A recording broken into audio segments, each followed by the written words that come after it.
Wisdom of Solomon. Chapter 14. Again, one preparing himself to sail, and about to voyage over raging waves calls upon a piece of wood more fragile than the ship which carries him. For it was desire for gain that planned that vessel, and wisdom was the craftsman who built it. But it is your providence, O Father, that steers its course, because you have given it a path in the sea, and a safe way through the waves, showing that you can save from every danger, so that even if a man lacks skill, he may put to sea. It is your will that works of your wisdom should not be without effect. Therefore men trust their lives even to the smallest piece of wood, and passing through the rough sea on a raft they come safely to land. For even in the beginning, when arrogant giants were perishing, the hope of the world took refuge on a raft, and guided by your hand left to the world the seed of a new generation. For blessed is the wood by which righteousness comes. But the idol made with hands is accursed, and so is he who made it.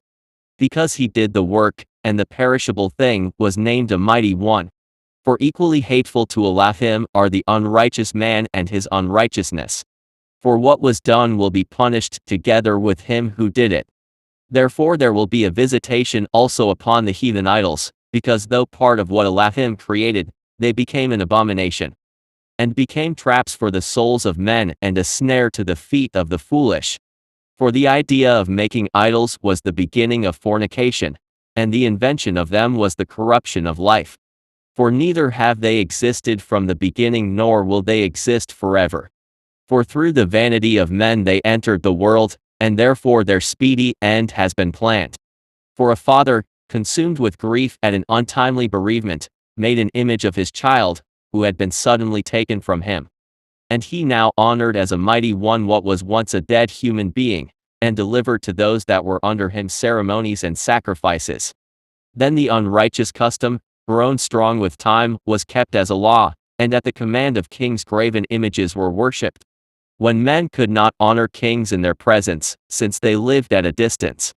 They imagined their appearance far away, and made a visible image of the king whom they honored, so that by their zeal they might flatter the absent one as though present. Then the ambition of the craftsman impelled even those who did not know the king to intensify their worship. For he, perhaps wishing to please his ruler, skillfully forced the likeness to take more beautiful form. And the multitude, attracted by the charm of his work, now regarded as an object of worship the one whom shortly before they had honored as a man. And this became a hidden trap for mankind, because men in bondage to misfortune, or to royal authority, bestowed on objects of stone, or wood the name that ought not to be shared. Afterward it was not enough for them to err about the knowledge of Elohim, but they live in great strife due to ignorance, and they call such great evils peace. For while they kill their children in sacrifices, or celebrate secret mysteries, or hold frenzied revels with strange customs, they no longer keep either their lives or their marriages pure, but they either treacherously kill one another, or grieve one another by adultery. And all is a raging riot of blood and murder, theft and deceit, corruption, faithlessness, tumult, perjury, confusion over what is good, forgetfulness of favors, pollution of souls, sex perversion, disorder in marriage, adultery, and debauchery. For the worship of idols not to be named is the beginning and cause and end of every evil. For their worshippers either rave in exultation or prophesy lies, or live unrighteously, or readily commit perjury. For because they trust in lifeless idols they swear wicked oaths and expect to suffer no harm. But just penalties will overtake them on 2 counts, because they thought wickedly of Elohim in devoting themselves to idols, and because in deceit they swore unrighteously through contempt for set-apartness. For it is not the power of the things by which men swear, but the just penalty for those who sin that always pursues the transgressing of the unrighteous. Chapter 15. But you, our Elohim, are kind and true, patient, and ruling all things in mercy. For even if we sin we are yours, knowing your power. But we will not sin, because we know that we are accounted yours. For to know you is complete righteousness, and to know your power is the root of immortality.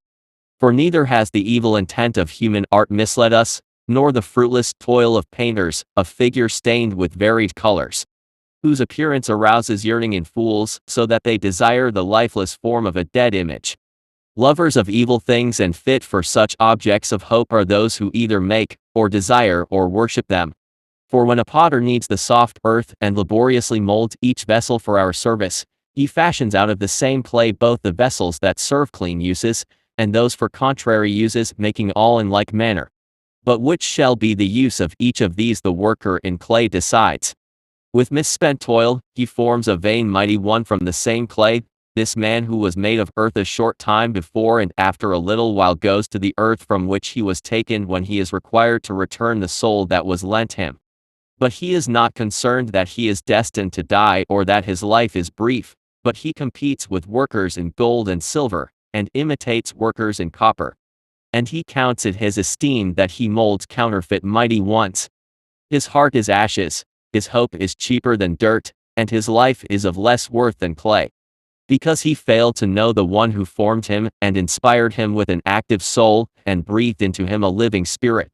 But he considered our existence an idle game, and life a festival held for profit, for he says one must get money however one can, even by base means.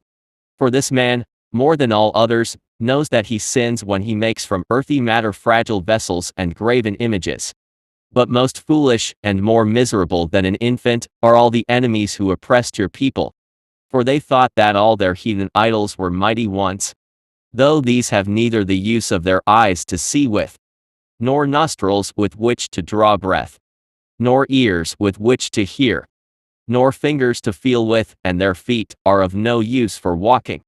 For a man made them, and one whose spirit is borrowed formed them, for no man can form a mighty one which is like himself. He is mortal, and what he makes with lawless hands is dead, for he is better than the objects he worships, since he has life, but they never have. The enemies of your people worship, even the most hateful animals, which are worse than all others when judged by their lack of intelligence. And even as animals they are not so beautiful in appearance that one would desire them, but they have escaped both the praise of Elohim and his blessing. Chapter 16. Therefore those men were deservedly punished through such creatures, and were tormented by a multitude of animals. Instead of this punishment you did show kindness to your people, and you did prepare quails to eat, a delicacy to satisfy the desire of appetite, in order that those men when they desired food, might lose the least remnant of appetite, because of the odious creatures sent to them, while your people, after suffering want a short time, might partake of delicacies. For it was necessary that upon those oppressors inexorable want should come, while to these it was merely shown how their enemies were being tormented. For when the terrible rage of wild beasts came upon your people, and they were being destroyed by the bites of riding serpents, your wrath did not continue to the end. They were troubled for a little while as a warning, and received a token of salvation, to put them in remembrance of the commandment of your law. For he who turned toward it was saved, not by what he saw, but by you, the Savior of all. And by this also you did made your enemies confess that it is you who delivers from every evil. For they were killed by the bites of locusts and flies, and no healing was found for them, because they deserved to be punished by such things. But your sons were not conquered even by the teeth of venomous serpents, for your mercy came to their help, and healed them. To remind them of your oracles they were bitten, and then were quickly delivered, lest they should fall into deep forgetfulness, and become unresponsive to your kindness.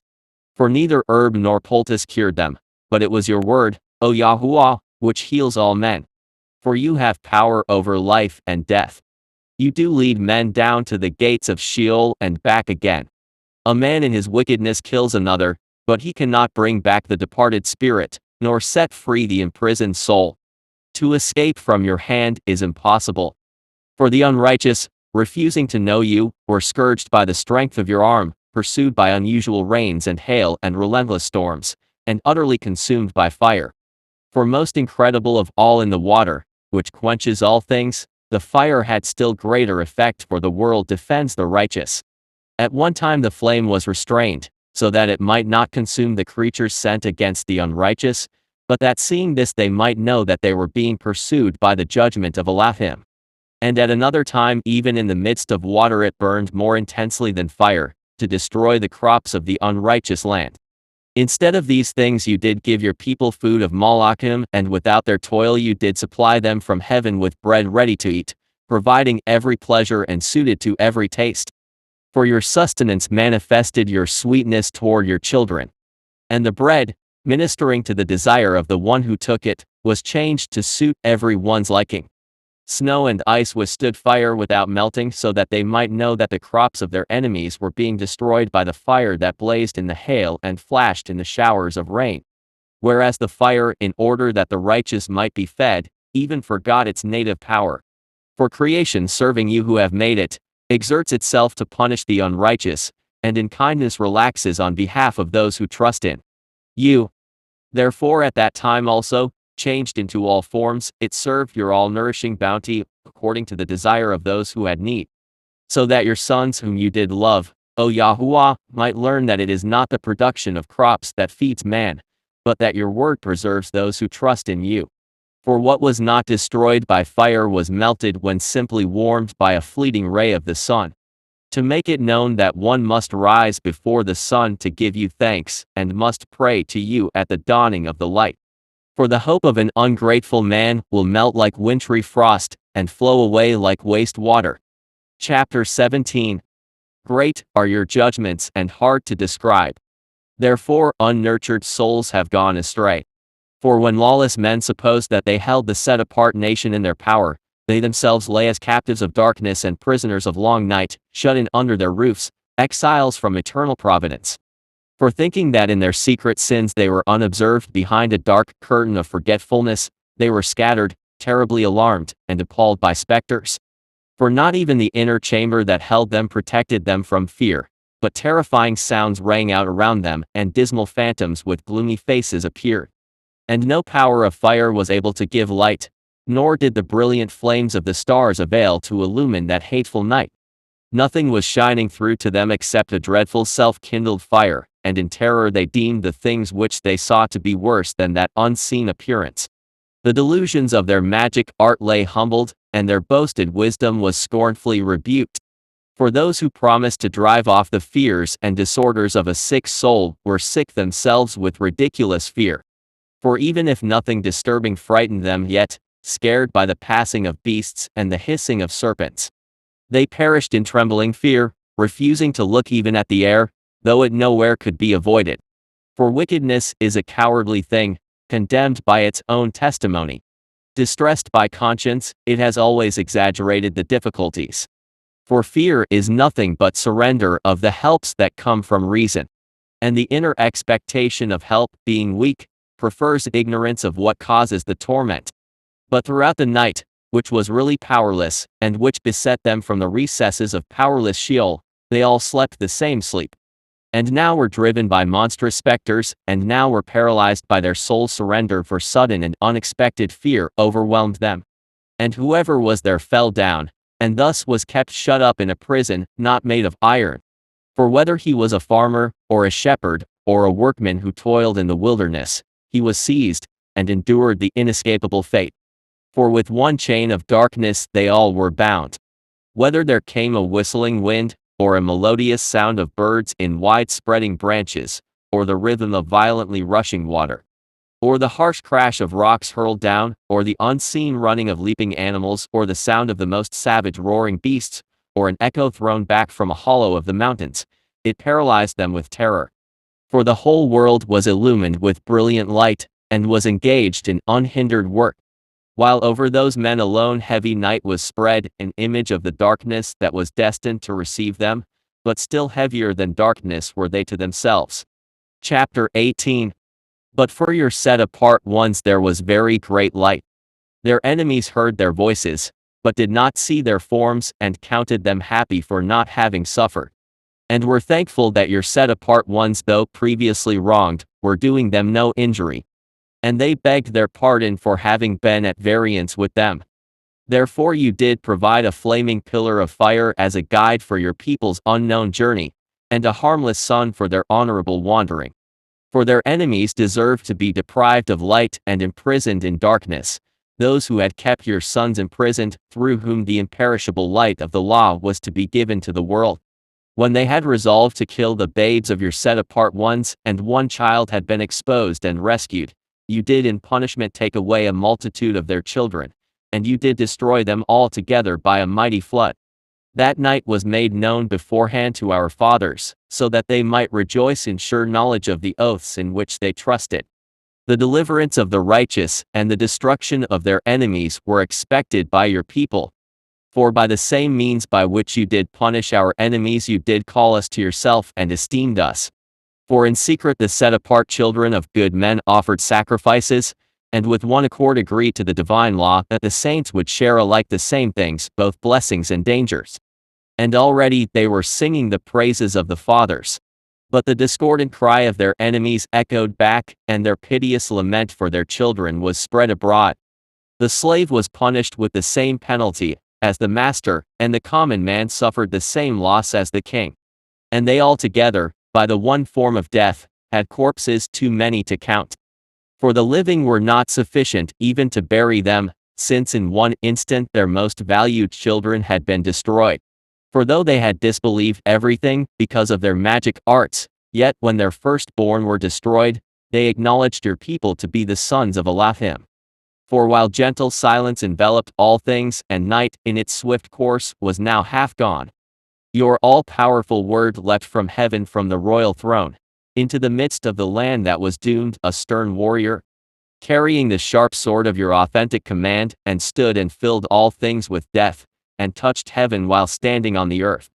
Then at once apparitions and dreadful dreams greatly troubled them, and unexpected fears assailed them.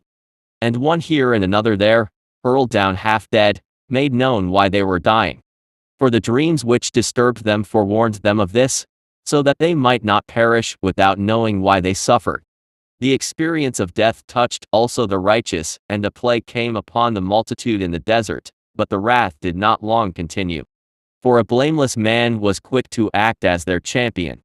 He brought forward the shield of his ministry, prayer and propitiation by incense.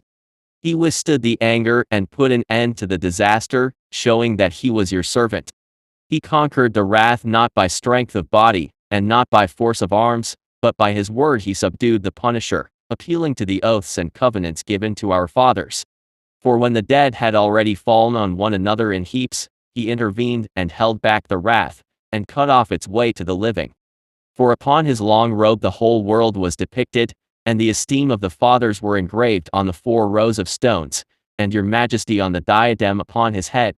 To these the destroyer yielded, these he feared, for merely to test the wrath was enough. Chapter 19. But the unrighteous were assailed to the end by pitiless anger, for Elohim knew in advance even their future actions. That, though they themselves had permitted your people to depart, and hastily sent them forth, they would change their minds and pursue them.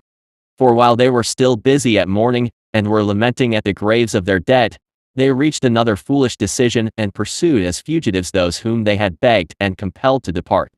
For the fate they deserved drew them on to this end, and made them forget what had happened, in order that they might fill up the punishment which their torments still lacked. And that your people might experience an incredible journey, but they themselves might meet a strange death. For the whole creation in its nature was fashioned anew, complying with your commands that your children might be kept unharmed. The cloud was seen overshadowing the camp, and dry land emerging where water had stood before, an unhindered way out of the Red Sea, and a grassy plain out of the raging waves, where those protected by your hand passed through as one nation, after gazing on marvelous wonders. For they ranged like horses, and leapt like lambs, praising you, O Yahuwah, who did deliver them. For they still recalled the events of their sojourn, how instead of producing animals the earth brought forth gnats, and instead of fish the river spewed out vast numbers of frogs. Afterward they saw also a new kind of birds, when desire led them to ask for luxurious food. For, to give them relief, quails came up from the sea. The punishments did not come upon the sinners without prior signs in the violence of thunder, for they justly suffered because of their wicked acts. For they practiced a more bitter hatred toward strangers. For the Sodomites had refused to receive strangers when they came to them, but these made slaves of guests who were their benefactors. And not only so, but punishment of some sort will come upon the former for their hostile reception of the aliens. But the latter, after receiving them with festal celebrations, afflicted with terrible sufferings those who had already shared the same rites.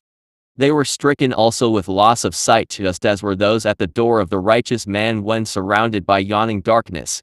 Each tried to find the way through his own door. For the elements changed places with one another, as on a harp the notes vary the nature of the rhythm, while each note remains the same. This may be clearly inferred from the sight of what took place. For land animals were transformed into water creatures, and creatures that swim moved over to the land. Fire, even in water, retained its normal power, and water forgot its fire-quenching nature. Flames, on the contrary, failed to consume the flesh of perishable creatures that walked among them, nor did they melt the crystalline, easily melted kind of heavenly food. For in everything, O Yahuwah, you have exalted and magnified your people, and you have not neglected to help them at all times and in all places. Blessed are they that submit themselves to the will of Yahuwah and guard it with all of their heart. For they shall see his face with joy and not in sorrow. Hallelujah.